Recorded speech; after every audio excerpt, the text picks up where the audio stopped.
Once again, welcome to ITSE 1345. This is Chapter 5. It deals with procedures.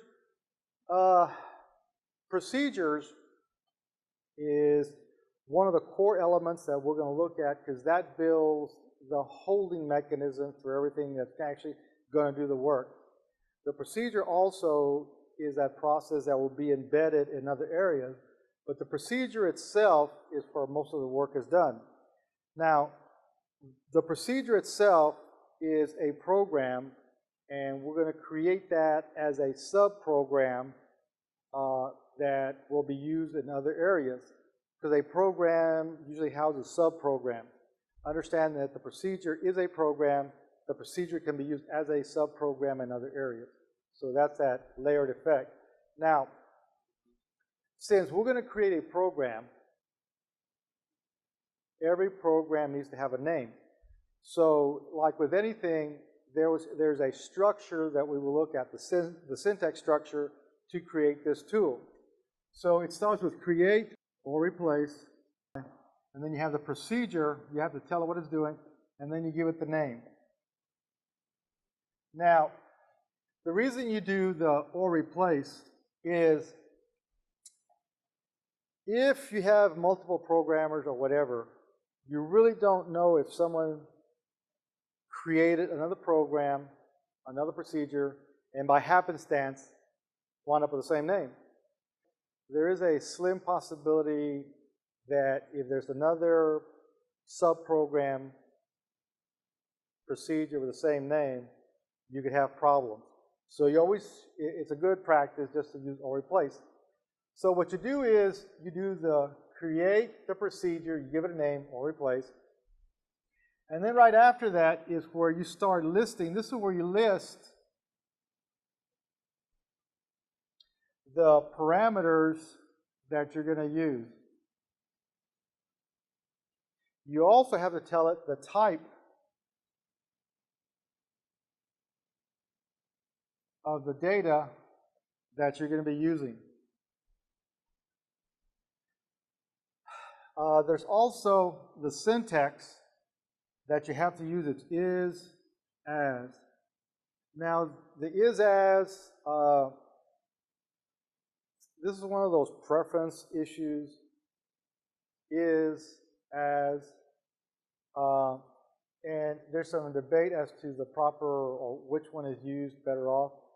For the purposes of this class, it's not that significant. But later on, as you work into a business environment, every programming environment, every employer has their own business rules, practices. So you would have to kind of figure out what their preference is to use.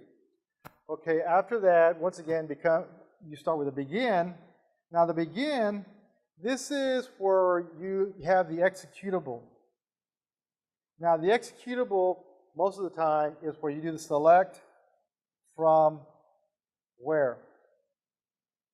And that's where you do the extracting data. And then this is where the actual event happens, where you do the analysis of comparatives. This is where you do the else if or whatever. Once you do that, you always have the exception and then the end. Now, in the exception part of the procedure, you have to consider whether or not the issue that you're having problems with is a normal item or not. Going back to that cursor event where you had the bad data, the 0 and the O, and you want to just have a printout of that bad piece of data, the exception here kind of builds on that. But not only does it tell you that you have bad data, but there's also a mechanism that you can build that will say where to go or what to do when something goes wrong, more than just print out what the mistake is. So one of the things that you will look at in building the procedure is that added issue with the exception where you also have to build a mechanism that will take action as opposed to just printing out some bad data. Now, the parameters.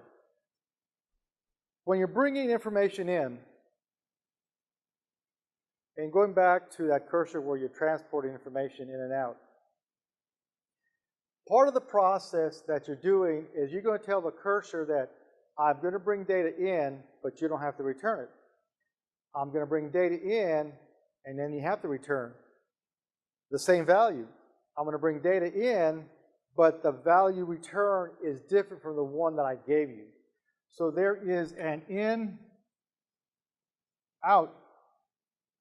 mechanism that you also have to develop with this process that says, by the way, I'm going to bring something in, I'm going to do some calculations, but what I give you back is not going to be the same thing. Or yes, I'm going to bring in the same thing, and I want the same thing back.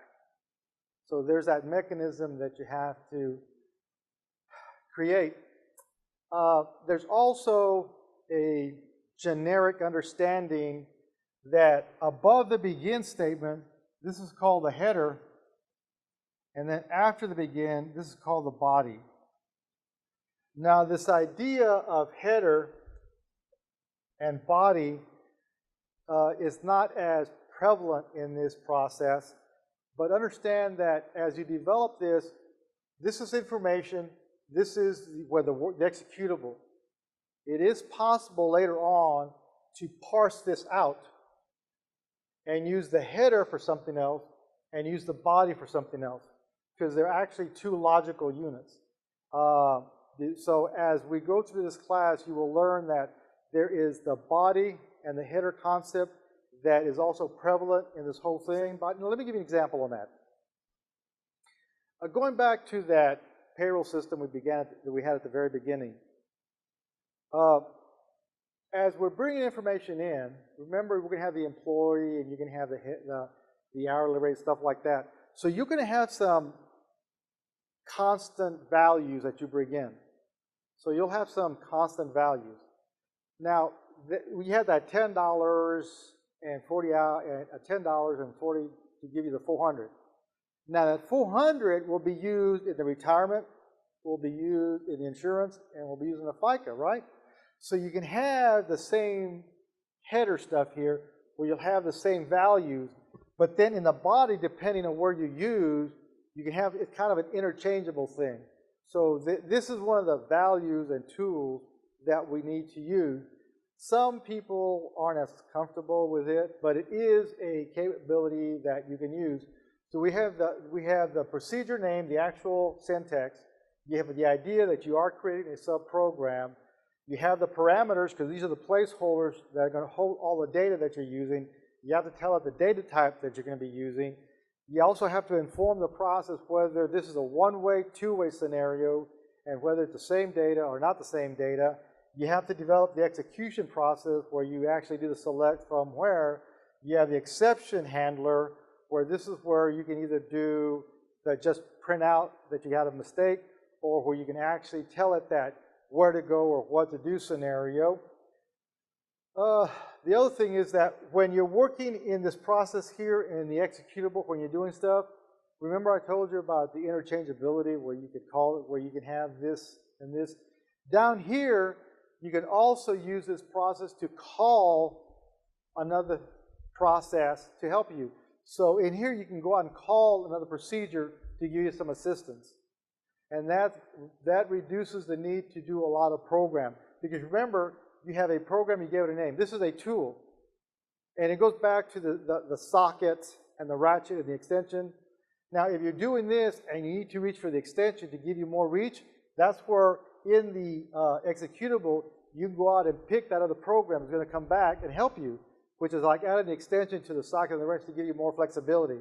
So once again, you have the header, you have the body, you have the construct of the syntax, you have the parameters that are going to hold the information, you have the type of data you're going to be using, you have to tell it as is, the executable process, the exception.